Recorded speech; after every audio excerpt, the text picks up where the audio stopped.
Donc voilà, les capitales accentuées en début de paragraphe. C'est un détail, mais la typo, c'est une somme de petits détails comme ça. Et c'est ça qui fait la différence entre un bon document et un document moins bon.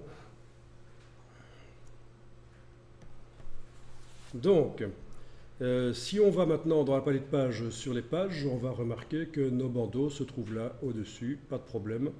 Si, quand même problème, parce que ça déborde sur les paragraphes. Haha.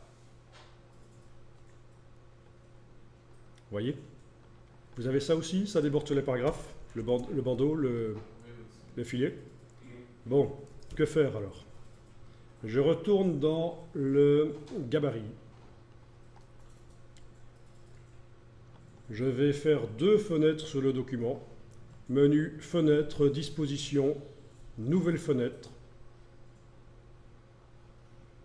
Fenêtre, disposition, nouvelle fenêtre. J'ai donc deux fenêtres côte à côte ouvertes sur le même document.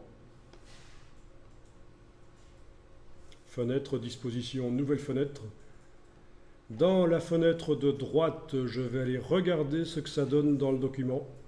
Je double-clique sur une des pages dans la palette de pages pendant que je suis en train de travailler dans la fenêtre de droite. Et voilà, je vois ce que ça donne dans le document. Sur la fenêtre de gauche qui me montre le gabarit, je vais aller travailler. Et qu'est-ce que je vais faire?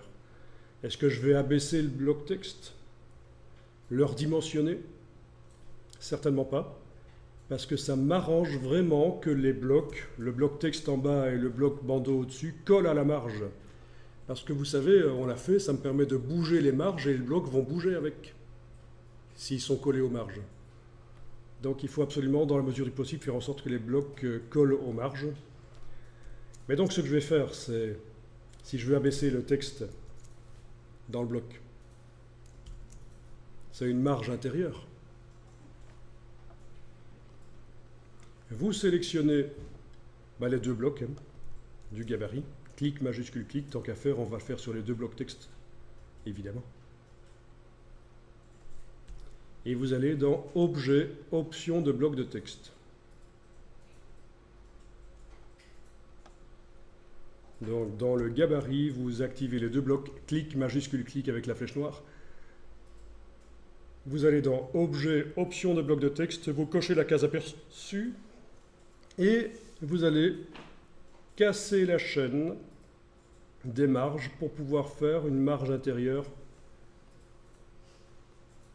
une marge de tête, une marge du haut, qui va être différente des trois autres. Voilà. Touche majuscule pour que ça aille plus vite quand je clique sur les petites flèches ici. Et donc je regarde ce que ça donne dans la fenêtre de droite. Ouais. Fenêtre de droite que j'aurais pu afficher en mode aperçu, c'eût été encore mieux. Comme ça, je vois encore mieux ce que ça donne.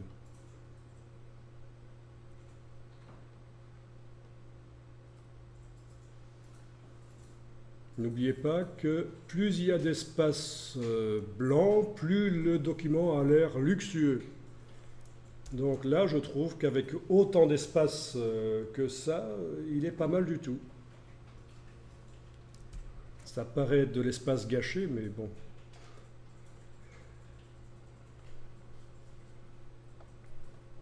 Ok. L'image ne bouge pas parce qu'elle est flottante. Vous vous souvenez, elle n'est pas dans le texte, c'est une image flottante.